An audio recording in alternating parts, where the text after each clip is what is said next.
দেখো এই যে চালটা, এই চালটা যখন 32 টাকা ছিল কিলো, তখন থেকে এই চালটা আমি খাইছি।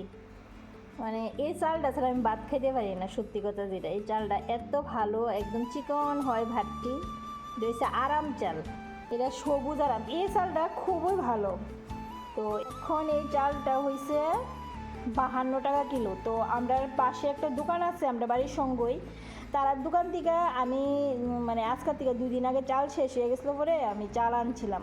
তো আমার কইতেছে, আমি গিয়া কইছি আরাম চাল দিত, তো আরাম চাল দিছে। আমি কইছি আরাম হয়ে দিছে, কিন্তু আমার থেকে একটু সন্দেহ হয়েছে, চালটা এরকম আসছিল না, একটু লালসা লালসা টাইপের আসছিল।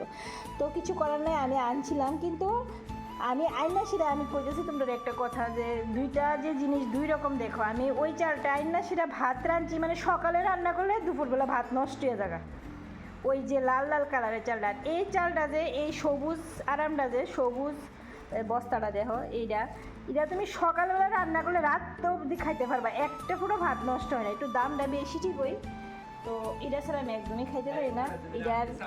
এটার মানে ভাতটা আমার খুবই ভালো লাগে খাইতে।